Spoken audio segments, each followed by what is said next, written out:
Poor sister, still working at that tiny firm.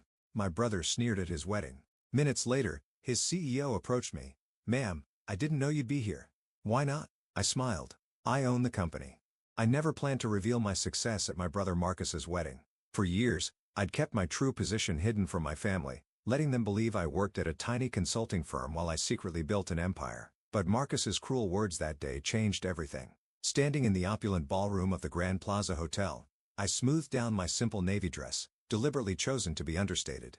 Around me, crystal chandeliers cast a warm glow over elaborately decorated tables while waiters circulated with champagne.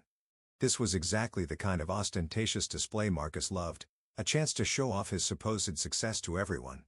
"Sophie," my mother's voice cut through my thoughts. "There you are. Why aren't you mingling? Everyone's asking about you." Her eyes swept critically over my dress, her lips pursing slightly, though I suppose there's not much to tell. I took a slow sip of champagne, thinking about the board meeting I'd led just yesterday, where we finalized the acquisition of our biggest competitor. "I'm doing fine, Mom. The consulting work keeps me busy." She sighed dramatically. "Busy isn't the same as successful, dear. Look at your brother, youngest VP in Sterling Industries history, about to marry the CEO's daughter. That's what real success looks like." I bit back a smile, knowing that Sterling Industries had been struggling lately. In fact, they'd been desperately trying to arrange a meeting with my company's CEO, me, for months. But, of course, my family didn't know that. They didn't know that the tiny consulting firm I supposedly worked for was actually Aurora Consulting Group, one of the largest business advisory firms in the country. And they certainly didn't know that I wasn't just an employee. I was the founder and CEO. "Sophie." Marcus's booming voice interrupted my thoughts. He strode over, champagne in hand, his new bride Jessica clutching his arm. "Still hiding in corners at parties? Some things never change." Jessica giggled, adjusting her designer dress. "Oh, Marcus told me all about your little consulting job. It's so cute that you're trying to make it on your own." I watched them, remembering how different things had been 15 years ago. Back then, Marcus had been the struggling one, barely passing his classes while I graduated top of my class. But Vinda had stepped in, using his connections to get Marcus an entry-level position at Sterling Industries. Meanwhile, I was told to be realistic about my ambitions. "Someone has to do the small jobs," Marcus continued, his voice carrying just enough for nearby guests to hear. "Poor sis, still working at that tiny firm while the rest of us are making real careers. But hey, at least you can say you're independent, right?" Jessica laughed again, a sharp sound like breaking glass. "Oh, darling, be nice. Not everyone can be as successful as you." I felt the weight of the antique locket around my neck, my grandmother's final gift to me before she passed. She had been the only one who believed in me, who supported my dreams with more than just empty words. "Success comes in many forms, Marcus," I said quietly. Sure. He waved his hand dismissively. "Speaking of success, did you hear? Sterling's CEO is actually coming to the wedding reception tonight. Mr. Harrison himself. He never attends employee events, but for me, he puffed up with pride. I knew exactly why James Harrison was attending. He wanted to discuss the potential buyout of Sterling Industries, a discussion he'd been trying to have with me for weeks. I'd been deliberately delaying, wanting to see how desperate they'd become. "That's wonderful," I murmured, hiding my smile behind my champagne glass. "Try not to embarrass me when he arrives," Marcus added. "Just stay in the background. This is important for my career." Before I could respond, a sudden hush fell over the room. James Harrison had arrived, his commanding presence drawing all eyes. He was exactly as I remember from our video calls, tall, distinguished, with steel-gray hair and sharp eyes that missed nothing. Marcus immediately straightened, tugging Jessica along as he prepared to greet his CEO. But before he could take 2 steps, Harrison's eyes landed on me, and his face lit up with recognition. "Miss Mitchell," he called out, striding purposefully in my direction. "I had no idea you'd be here." Marcus froze mid-step, confusion written across his face. Jessica's perfectly plucked eyebrows drew together in bewilderment. "Mom," Harrison continued as he reached me, extending his hand respectfully. "We've been trying to arrange a meeting for weeks. I didn't expect to run into you at an employee's wedding." I could feel Marcus's eyes boring into me as I shook Harrison's hand. "Hello, James. Surprised to see me here?" "Why wouldn't I be? It's not every day you run into the CEO of Aurora Consulting at a company wedding." He glanced at Marcus, then back to me, realization dawning in his eyes. "Unless... Wait, is Marcus my brother?" I confirmed, allowing myself a small smile as I watched the color drain from Marcus's face. Though he didn't know about my position until just now, the silence that followed was deafening. I could see my mother's hand trembling as she clutched her champagne glass, my father's jaw hanging open in shock. But it was Marcus's expression that truly captured the moment, a mixture of disbelief, embarrassment, and dawning horror as he realized he just spent the last hour mocking his boss's boss's boss. James Harrison looked between us, clearly trying to process this revelation. Your brother? But he said his sister worked at a small local consulting firm. That's what they all thought, I said, my voice carrying clearly in the stunned silence. I never corrected them. Jessica's wineglass slipped from her fingers, shattering on the marble floor. The sound seemed to break the spell of silence, and suddenly everyone was talking at once. But I kept my eyes on Marcus, watching as his carefully constructed world of superiority crumbled around him. This wasn't how I planned to reveal my success. But as I stood there, watching my family's perception of me shatter like Jessica's wineglass, I realized that sometimes the best moments in life are the unplanned ones. And this moment, this was just the beginning. The next few minutes at the wedding reception felt like a carefully choreographed dance of chaos. My mother, always obsessed with appearances, tried desperately to salvage the situation. Sophie darling, she gushed, suddenly appearing at my side. Why didn't you tell us about your position? I took another sip of champagne, savoring the moment. You never asked, Mom. You were all too busy celebrating Marcus's achievements to care about my little consulting job. James Harrison was still standing nearby, looking both amused and uncomfortable. Miss Mitchell, I had no idea this was a family event for you. Perhaps we could discuss the merger. Murder, Marcus interrupted, his face shifting from shock to panic. He grabbed my arm, fingers digging in painfully. What merger? I carefully removed his hand, keeping my voice level. The one where Aurora Consulting is considering buying Sterling Industries. I turned to Harrison. Though after tonight, I'm having second thoughts about the acquisition. Marcus went pale. Jessica, his new bride, looked like she might faint. But that would make you your boss. I finished for him. Yes, it would. Interesting how life works out, isn't it? My father finally found his voice, pushing through the crowd that had gathered around us. Now wait just a minute, he blustered, his face red. You can't just come here and ruin your brother's wedding with these claims. Harrison cleared his throat. I assure you, sir, your daughter is exactly who she says she is. Aurora Consulting is the largest business advisory firm in the country, and Miss Mitchell founded it from the ground up. We've been trying to arrange this merger for months. I watched my father's face as the truth sank in. This was the man who had told me 10 ago that I was dreaming too big when I said I wanted to start my own company. The man who had used every connection he had to help Marcus climb the corporate ladder while telling me to be realistic about my goals. But the money, my mother stammered. All those times you said you couldn't help with family expenses. Oh, you mean like the $50,000 you borrowed from my savings for Marcus's MBA? I kept my voice calm, but I could feel years of resentment bubbling up. The money you never paid back because, and I quote, Marcus needs it more for his future. Jessica stepped forward, her wedding dress rustling. Marcus, darling, did you know about this? About her company? Of course not. He snapped, then tried to compose himself. Sophie's just she's always been jealous of my success. This must be some kind of mistake. Harrison raised an eyebrow. The only mistake, Mr. Mitchell, was apparently your understanding of your sister's position in the business world. Aurora Consulting's annual revenue is more than Sterling Industries has made in the past 5 years combined. The ballroom had gone completely silent. Every guest was watching our family drama unfold like it was a live theater production. Marcus's perfect wedding was quickly becoming the talk of the corporate world, but not for the reasons he'd hoped. I think, I said quietly, we should continue this discussion somewhere more private. I nodded to Harrison. James, would you mind giving me a moment with my family? He nodded graciously and stepped away. I led my family to a private room off the main ballroom, closing the door behind us. The silence was deafening. How dare you? Marcus finally exploded. This is my wedding day. You couldn't just let me have this one thing. I laughed, but there was no humor in it. One thing? You've had everything handed to you your entire life. Dad's connections got you into Sterling. Mom's jewelry paid for your MBA. My savings funded your startup attempts. Meanwhile, I built something real, something lasting completely on my own. We were trying to protect you, my mother insisted, wringing her hands. The business world is so cruel to women. No, Mom, you weren't protecting me. You were dismissing me. Every achievement, every milestone, you brushed them all aside because they didn't fit your narrative of who I should be. My father stepped forward, his business instincts finally kicking in. Now, Sophie, let's be reasonable. We're family. Surely we can work something out that benefits everyone. You mean now that you know I'm successful, you want to be part of it? I shook my head. The merger with Sterling was a courtesy to Harrison. He's a good CEO dealing with a bad board. But after tonight, I met Marcus's eyes. I think it's time for some changes. You can't do this, Marcus whispered, his arrogance finally cracking. My position, my future. Your position was always built on sand, Marcus. You've lost 3 major clients this year alone.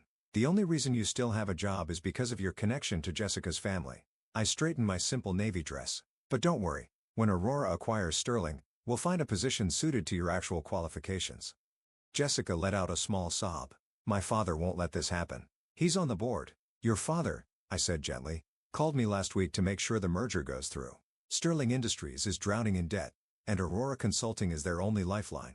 The gravity of the situation finally seemed to hit Marcus. His legs gave out, and he sank into a nearby chair. All this time, while we were mocking you, you were building an empire? I tried to tell you, all of you, so many times, but you never listened. You were too busy planning Marcus's next promotion, too focused on maintaining the perfect family image.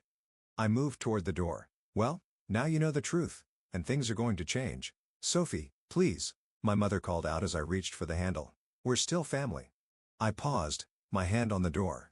Family? I turned back to face them. Family supports each other. Family listens. Family doesn't mock and dismiss and tear down. You weren't family when I was struggling. You don't get to claim family now that I'm successful. With that, I opened the door and walked back into the ballroom, leaving them to process the new reality of our family dynamic.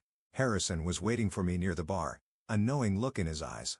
Shall we discuss the merger terms, Ms. Mitchell? He asked quietly. I nodded, a small smile playing at my lips. Yes, James.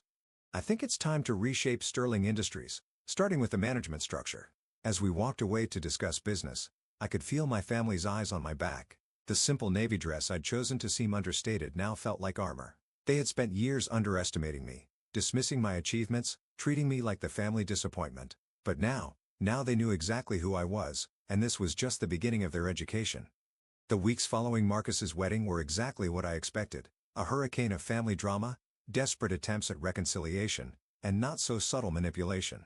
My phone buzzed constantly with messages. Sophie darling, let's discuss this like family. Mom, your brother is devastated. How could you do this to him? Dad, we need to talk about my position at Sterling. Marcus, my father wants to meet with you. Jessica, he ignored them all. I had a merger to complete. The morning of the Sterling Industries board meeting, I stood in my office on the top floor of Aurora Consulting's headquarters adjusting my suit jacket. This wasn't the simple navy dress from the wedding. Today, I wore a tailored black Armani suit that screamed power and authority. No more hiding. My assistant Emma knocked on the door. Your brother is here again, Ms. Mitchell. 3rd time this week. I sighed, checking my watch. Sent him in.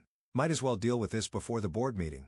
Marcus walked in, looking disheveled, a far cry from his usual polished appearance. His designer suit was wrinkled, his tie slightly askew. Sophie, please, you have to listen to me. I'm listening, I said, sitting behind my desk, though I'm not sure what's left to say after your 20 voicemails and 37 texts. He ran a hand through his hair. Look, I know I was awful at the wedding. I know I've been dismissive of your work, but you can't just take over Sterling Industries. My whole life is there. Your whole life, I repeated slowly, was handed to you. Every opportunity, every promotion, every success, it was all arranged by Dad or bought with someone else's money, usually mine. That's not fair. Not fair? I stood up, placing both hands on my desk. What's not fair was using my savings for your MBA without asking. What's not fair was mocking my tiny firm while I built an empire. What's not fair was treating me like a failure while I succeeded beyond anything you could imagine. I'm sorry, he whispered, and for the first time, I thought he might actually mean it. Sorry doesn't change the past, Marcus, and it doesn't change what's about to happen. I checked my watch again. The board meeting starts in an hour. I suggest you prepare yourself. What's going to happen to me? I sat back down studying him. That depends on you. Aurora Consulting rewards competence, not connections. If you want to keep a position at Sterling after the merger, you'll have to earn it. Actually earn it. His face paled. You mean? Starting from the bottom, learning the business properly. No shortcuts. No special treatment. I held up a hand as he started to protest. It's that or severance. Your choice. Just then, my office door opened again. This time, it was my parents barging in despite Emma's protests. Sophie, my mother started, her voice quivering. We've been trying to reach you for weeks. I've been busy, I replied coolly. Running my tiny firm takes a lot of work. My father stepped forward, his face set in what I recognized as his negotiation expression. Honey, we need to talk about this rationally. You can't just destroy your brother's career over some past misunderstandings. Misunderstandings? I laughed. Is that what we're calling years of dismissal and disrespect now? We made mistakes, my mother admitted, wringing her hands. But we're family. Surely, that counts for something. I opened my desk drawer and pulled out an old photo, the last family portrait we'd taken before I started Aurora Consulting. In it, I stood slightly apart from the others, wearing a simple dress while they were all in designer clothes. Even then, I was an outsider in my own family. Family counted for something when I needed support starting my business. It counted when I was working 18-hour days building my company. It counted all those times you chose to celebrate Marcus's minor promotions while ignoring my major achievements. I set the photo down. But now it's just business. A knock at my door interrupted us. Emma poked her head in. Miss Mitchell, the board is gathering. I stood up, straightening my jacket. Thank you, Emma. I'll be right there. I turned to my family. You're welcome to stay and watch the meeting on the monitors in the waiting area. I think it'll be educational. The Sterling Industries boardroom fell silent as I walked in.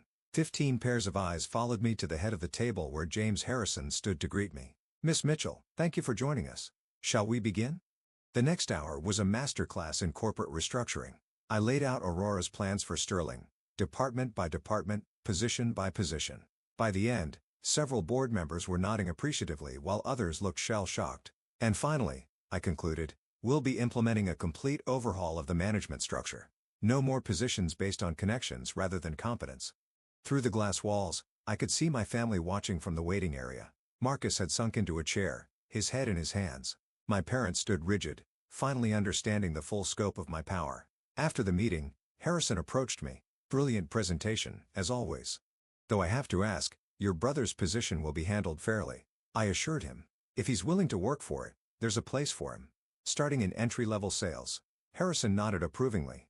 You're more generous than many would be in your position. This isn't about revenge, I said, gathering my papers. It's about building something lasting, something real. When I walked out to the waiting area, my family was still there. They looked different now. Smaller somehow, less intimidating than they'd seemed all those years ago. So that's it? Marcus asked quietly. Everything changes just like that. Everything changed years ago, Marcus. You just didn't notice because you were too busy looking down on me. I turned to my parents. The company will be sending over new employment contracts tomorrow. I suggest you all read them carefully, Sophie. My mother stepped forward, tears in her eyes. We were wrong about you. So wrong. Can't we start over? I thought about all the dinners where they'd ignored my achievements, all the family events where they treated me like an afterthought, all the times they prioritized Marcus's ambitions over my dreams. Starting over would mean forgetting the past, I said finally, and I don't want to forget. Those years of dismissal and disrespect taught me valuable lessons about self-reliance and determination. They made me who I am. And who are you? My father asked softly. I'm the woman who built a billion-dollar company while you were all too busy mocking her tiny firm to notice. I'm the CEO who just acquired the company you thought was the pinnacle of success, and I'm the daughter who finally stopped seeking your approval and found her own path instead. I started walking toward the elevator, then paused and looked back. The contracts will be here tomorrow. Your choice whether to sign them or not. But either way, things will never go back to how they were. As the elevator doors closed, I caught one last glimpse of my family. Standing there in the waiting room of the company I built, finally seeing me clearly for the first time. That night, in my penthouse office, I took out my grandmother's locket, the one piece of family history I truly cherished. Inside was a small note she'd written years ago. Success isn't about who believes in you at the end. It's about believing in yourself from the beginning. I smiled, thinking about how far I'd come from that overlooked daughter in the family portrait. Marcus's wedding had just been the beginning. Now everyone knew exactly who I was. Not the family disappointment, but the force that had reshaped their entire world. And somehow, that felt better than any revenge could have.